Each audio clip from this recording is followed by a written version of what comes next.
Ahoy there, gentlemen and men who are gentle. Today we have my least favorite day of the week. It's Friday today, which means I got to treat myself with a little bit of Dunkin', but it's almost like a mental game that I play with myself, kind of like how most guys play a mental game on their girls, trying to convince them to do anal, where I treated myself with a little bit of Dunkin'.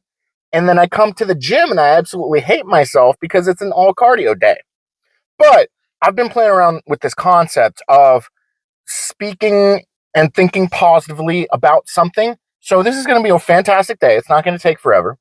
It starts off with 8 sets of 2 minute sprint, 1 minute kind of recovery, oh,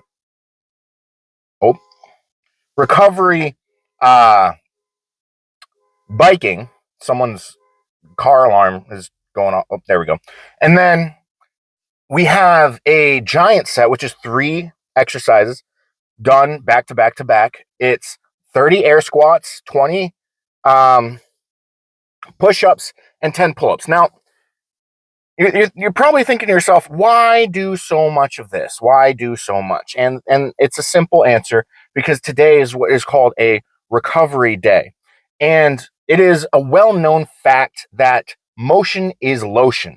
So if you squat heavy pretty often, your knees and your quads, your ankles, all of that is going to get a little bit stiff. So this day, the recovery day, kind of lubes up all the joints that I'm going to be abusing for the rest of for all of this week and all of next week and going forth. So it's a good idea to have a day kind of like this where it's high cardio. You work on your cardiovascular health with the 2 minute sprints, 1 minute off, 8 sets of that, and then back off and do a heck load of air squats, work on form. So you've got one benefit there. You're lubing up your joints. You got another there. And it's basically like active stretching. And you're also working on your cardio. So there's 4 good things right there. So we're going to focus on the good rather than realize that I'm 339 pounds and we're doing 180 reps of just air squats with 60 seconds rest, sandwiched with some 120 reps worth of push-ups, which is going to be the active recovery tool for working the joints included in the bench press, and the pull-ups, which is kind of like the active recovery for deadlifts. So after that, we also have kind of like a pump finisher to get blood flowing to the shoulders and the back in another giant set, which is it's got delt side raises and chest supported dumbbell rows, incline rows, with one other thing. I think it might be close grip lat pull down. I don't have the program pulled up right now because I'm looking at my own beautiful face. I picked up a new comb at CVS today when I picked up my prescriptions, and I've actually been able to kind of work it until it's not snagging anymore. So it's a very handsome beard right now. Next kind of steps towards making my beard a little bit healthier is I have some lotion in here because beard, it's Shea. Yeah. I actually have this bottle in my car because when I was learning sumo, I kept tearing my thumbs, and everyone said you gotta have a hand moisturizing regimen if you're gonna pull hook grip while you're doing sumo. And I was like, that sounds gay as fuck. But having a small total also sounds pretty gay. And I'd rather be gay for doing something that hurts than having a total that's too small, you know? So we are off to go we're going to do a little bit of kind of like foreplay or what do normal people call it? Warm up biking to just get blood flowing to the legs, get the heart kind of like, you don't want to shock it and be like, I'm doing sprints now. You want to kind of like ease into it like anal. Nice and slow, inch at a time, slow pumps, lots of lube. And that's what the 10 minutes of warm-up biking is going to be. I'm going to video that, but I'm not going to video the sprints because I can't have my phone recording for 24 minutes straight. because there's no like actual rest time where I can stand up and pick the phone up, you know? So I'll see you guys after the warm up biking. So ain't nothing to it but to do it. Let's go. Yay, yay!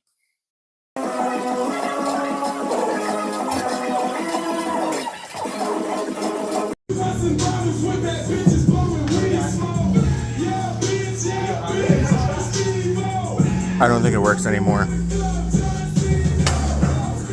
That's not good. Oh no. The assault bike broke. I didn't break it. It broke. That's what you get for picking up gym equipment off the side of the road.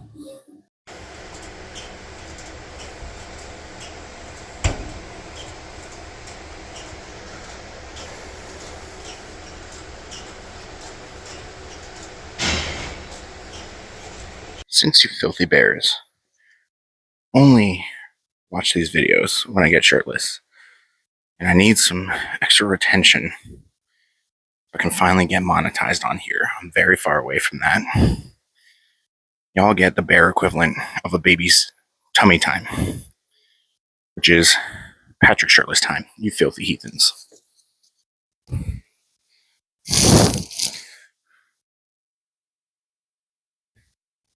But it's the last set. So it's shirtless and sweaty shirtless Patrick time. I hate every single one of you, but I appreciate you.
All right, light. There's some vascularity here. Oh, I ripped ass. It smells awful.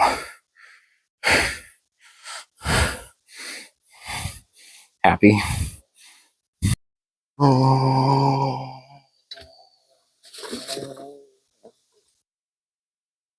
Was in a pineapple under the sea. SpongeBob. Was porous and yellow and porous as he. Nautical nonsense is something you wish. SpongeBob SquarePants. SpongeBob SquarePants. SpongeBob SquarePants. SpongeBob SquarePants. Do do do do do do do do.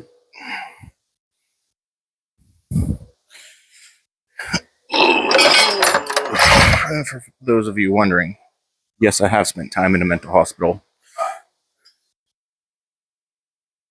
I probably should have set this up before I turned you guys on, but I just had you guys see me do shirtless, sweaty shit, so you're already turned on. Suck it. Don't suck it. That's gross. Don't suck it through the internet. Well,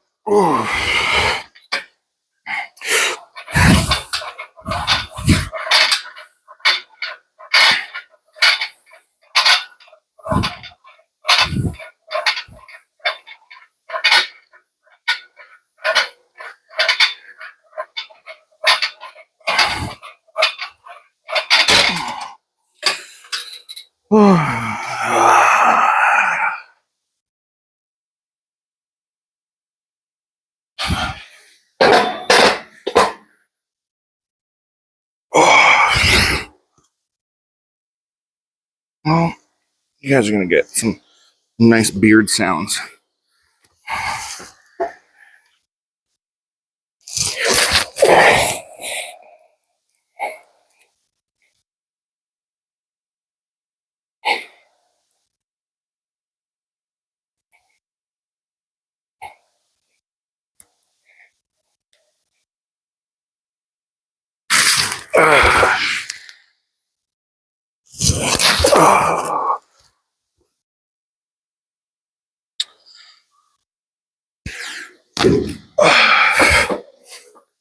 My little pony, my little pony. My little pony. I wonder what friendship could be. Little pony. Man, my little pony really went downhill when they just said, Twilight Sparkle's a princess now. Get fucked, everyone. That's when I stopped watching.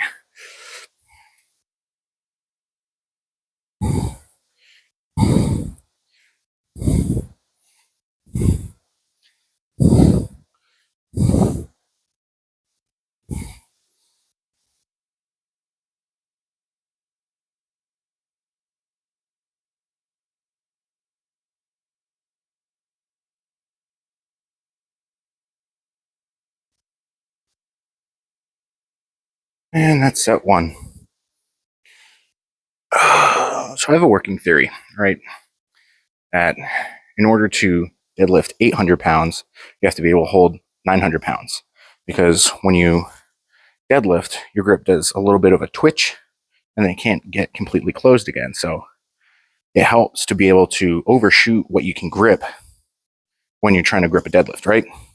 So one of the homies at the gym is getting coached by Lawrence Shaw, one of the modern professional strongmen, world's strongest man finalist a couple times, and really good strongman grips.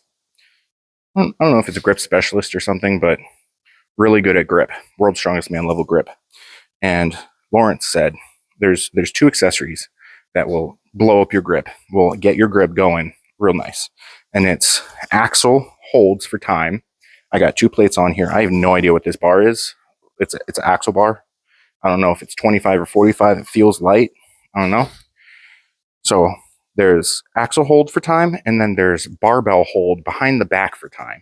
And that's going to work all the like grippy parts of your hand that are going to be important to develop in order to get strong grip and henceforth a strong deadlift. So ain't nothing to it but to do it.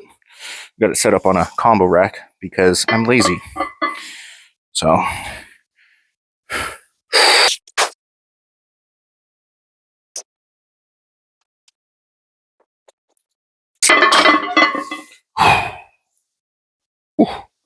I counted 60 seconds in my head. I don't know what the actual time is going to be, but I watched a team strongman event locally. I helped videographer it, and super heavies had 285 for time. Best one was a minute, so I'm just aiming for a minute with any sort of timed grip stuff for that reason, which is not a good one. Did a 3 sets of 1 minute internal count, so God only knows how long those were actually, because as you get more fatigued, the faster you count, and you can only say Mississippi so slow in your brain. This is the second movement that Lauren Chalet, Big Laws, has the homie programmed for grip, and it's behind the back holds. I've never done this before, and I warmed up with just the bar, and there's this thing called a dump truck that I apparently have because it makes getting this into position extremely difficult. So we only loaded up to 1 plate. I mean, I don't know if that's a lot or not, but I hope it blows up the forearms. And we're going to do the weirdest shenanigans possible to make sure my butt doesn't get in the way of this. All right.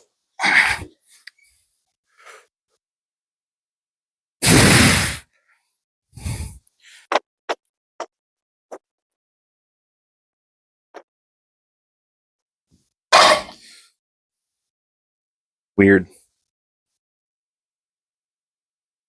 I think I was more fighting to. It was hard, but I don't know why. But it was weird. I feel like I can go up, but I feel like I can't do more time. Weird. But probably going to do 2 more sets, 90 seconds rest, just to keep a tempo going. I'll know where the pump is later, probably, or tomorrow, when something that's never been sore before is sore. Merry fucking Christmas, you filthy animals. And yes, this hat is like 2 sizes too small for my head. I'm aware, but I'm going to stretch the fuck out of this over the next couple weeks because it's December 1st, my children. And December 1st means you put a damn Santa hat on. Non-negotiable.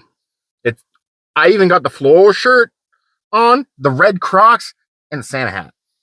But today was it was a training day for sure. For sure.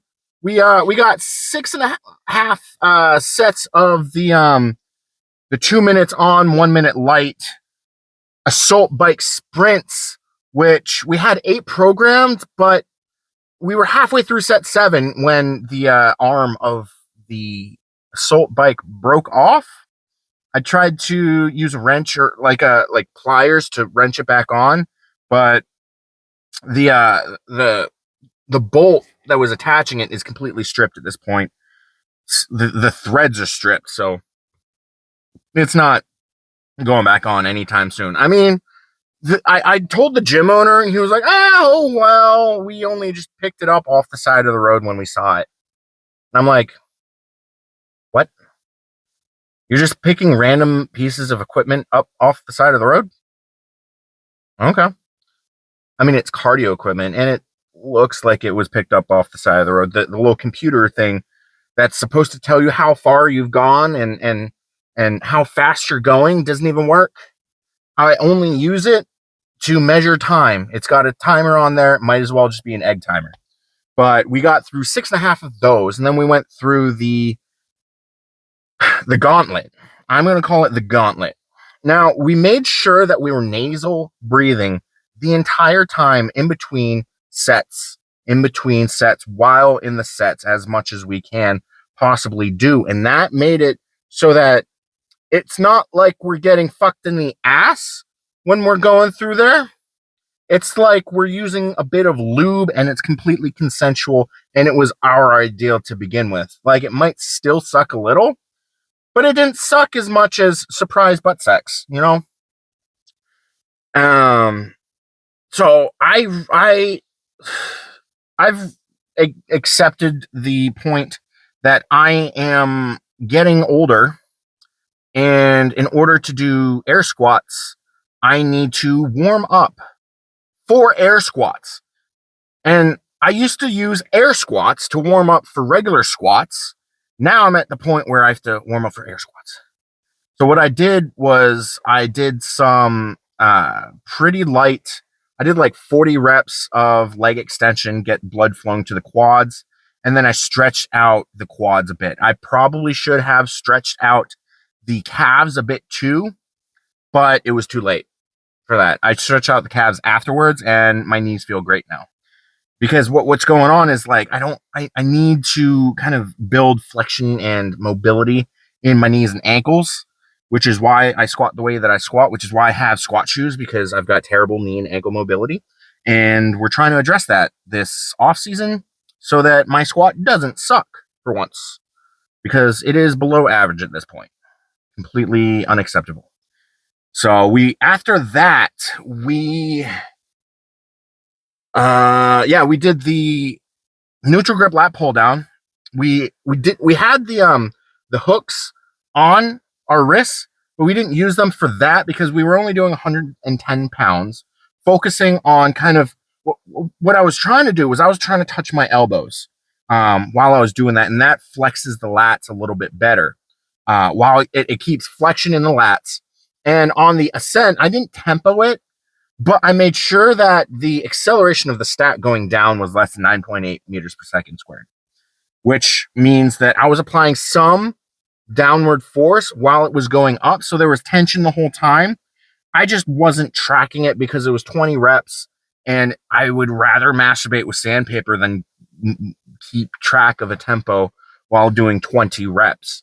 In a superset where I had another back movement with 20 reps. Now I use the hooks for those because it's a little more, dumbbell rows are a little more grip dependent, and we want to be training our back and not our grip when we are doing back work. So bust out the grip hooks so that we can hold on to the dumbbells without taxing limiting the power that we can gain in our back by the power that we have in our grip, right? You're going to blow your back up with size, volume, strength the moment you stop limiting your back gains by how much you can hold in your hands. But the caveat of that is that you absolutely have to train your grip. Training your grip is not a negotiable thing. It should be a guaranteed thing that you do whenever you skip out on gripping something for back movements, because otherwise you're not going to be training your grip, and you're going to be a 600-pound deadlifter with a 500-pound grip strength. You're only going to have a 500-pound deadlift with a grip strength like that. Now, and then we hopped on to the last little bit of training, which was the grip training, which was not programmed.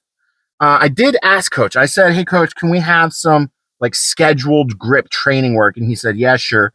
Didn't put it on there, so I'm just calling audibles when it comes to grip training. And so what I'm doing, so grip is important for two things. It is important for gripping deadlifts, and it is important for stabilization on the bench press. The stronger your grip is, the more stable your bench press is going to be, right? So you want to time your grip training around those two lifts. You want to train your grip on bench and deadlift days, as long as those bench or deadlift days are not succeeded by a bench or deadlift day. Now, we're in a weird training block right now where we're doing high volume, almost like a hypertrophy, but it's more like it's hypertrophy block emphasizing hypoxic response, which is a really weird way of saying I like choking myself. And Coach is a sadist and I'm a masochist, so I just go along with his plan. So, uh, we may be able to get away with training our grip every single day. It's a small muscle group, doesn't take a lot to recover from it. It might take a day.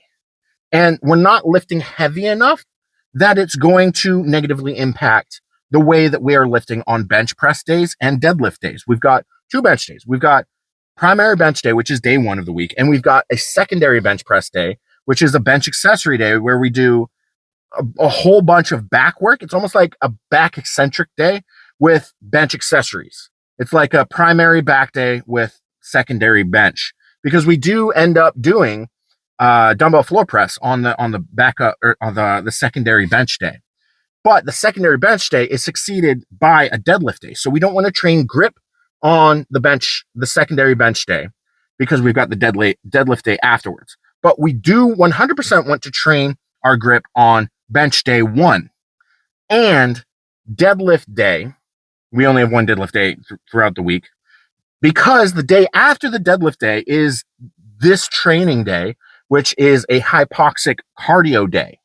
And we can get away with training grip as well on the hypoxic cardio day, because the day after we got no training. It's a rest day. It's an off day. I train Monday through Friday. Saturday and Sunday are off, unless I get a massage on Wednesday, which would be every other week. Then I train on a Saturday, and then my whole week is fucked up and I get stressed out and I hate it. Makes me wonder whether I should keep getting massages or not. Because I haven't gotten a massage since the American Pro, and I don't really have any tweaks. I don't have anything. I don't know if it's something that should be like. It's the thing is I am not a rich person, but it takes money in order to get the massages. So if I can save the money there, but medical bills are expensive, so you don't want to end up causing yourself to gain a medical bill because you're skipping out on a proactive thing that you could be doing to make sure that you don't need a medical bill. So it's a catch-22. Because I'm just gonna ask my coach whether or not he believes that I should get weekly or bi-weekly massages. I can't afford weekly massages, so I do bi-weekly massages. Anyways, I when I was showing you guys my beard care routine, which I keep in my car, because the first thing I do every day is I drive places. And when I'm driving, might as well fucking get the beard nice and pretty. I showed you guys my lotion, the shea butter lotion, and it got me thinking. Like, so we're in gray sweatpants era of the year. It's winter. We're all wearing gray sweatpants. And what happens with sweatpants is your balls sweat, right? But you don't want to be putting deodorant on your balls, right? No, that's not. You don't want to be spraying Axe on your balls. No. You do that once, you understand why you don't want to do that. That hurts a lot. That is traumatic. And then you end up doing it a second time because you forgot about the first time. And you're like, why the fuck did I forget about the first time? Because you ended up spraying Axe body spray into your own butthole, thinking that it will solve the problem of your butthole being too stinky when you are preparing for your first date when you're a teenager, right? It happened to everyone, right? Right? So that got me thinking, do we lotion our balls? Is that a thing that we should do? So like a nice scented lotion on your balls would be enticing to the opposite gender to put their mouth on your balls, right? Think about it. Make your balls smell tasty. Write in the comment section what you... Okay, YouTube's probably gonna end up like flagging every single response if you say, hey, I do this to my balls.